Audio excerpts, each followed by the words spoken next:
Okay, let's check in at the Democratic National Convention in Charlotte, North Carolina. First with Luke Vargas from Talk Radio News Service. Luke, tell me about this. You were at some kind of Republican event, and they gave you a swag bag? Right, yesterday at the NASCAR Museum, where the Republicans were holding their press conference, they gave out this swag bag that they called the Obama Isn't Working swag bag, and in it they had a few goofy items. The first of which was a box of Legos here that said you didn't build that, and they encouraged the people in the press corps to go and build their own Lego creation and take pride in the fact that they built it.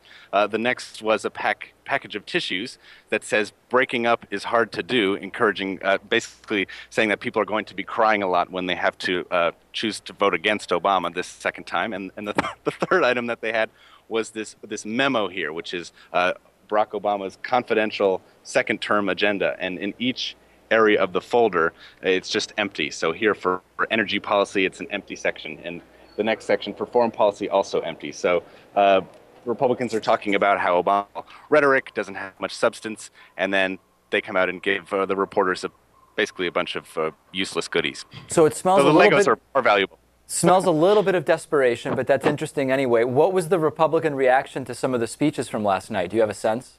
I haven't really been able to get too much of a sense of the speeches last night, but everything we've been hearing has been very good. People said that Michelle Obama's speech was so successful that it temporarily sort of hijacked Twitter, shut down, overloaded it with messages. And Deval Patrick's speech, I just saw Governor Patrick walking through the aisles here before coming up for this interview.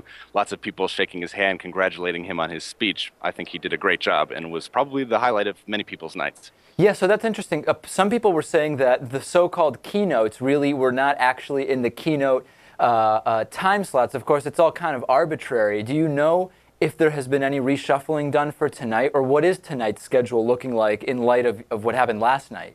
Well, Bill Clinton's speech will be the keynote tonight, though the big reshuffling that's occurred, and maybe we'll be talking about this in another part of the show, is the fact that tomorrow's speech for Barack Obama has actually been moved from the stadium here into the arena where the speeches were last night.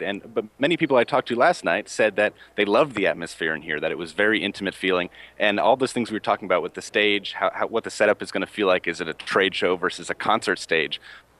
The feeling in here was electric last night, and I think this is the stage that will suit President Obama very well. Yeah, I always thought all along that it would be cool to stay in the same location where all this stuff has been going on and then have Obama finish that off. I never really liked the idea of the stadium. Now, of course, the official reason is an abundance of caution over thunderstorms that may or may not be in the area, although the right seems to be very quickly trying to say, you know, there's an enthusiasm gap. They couldn't fill the place. Do we have any data about which of those is actually true?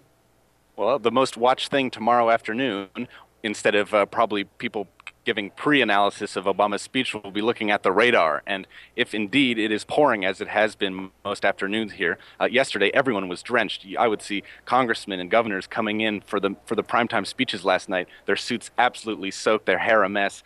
And if that's the case tomorrow when Obama takes the stage here, then the campaign has made the correct decision, though. If it's a sunny day, if the weather is nice, then maybe moving it inside wasn't the best idea. Right, and we have to assume, as irrelevant of an issue as it is, that Republicans will claim the real reason it got moved is because there just weren't enough people, which is silly because the enthusiasm gap is not going to be measured by whether you can get 60,000 people in a stadium. It's going to be millions and millions of people voting on Election Day, so kind of a non-issue.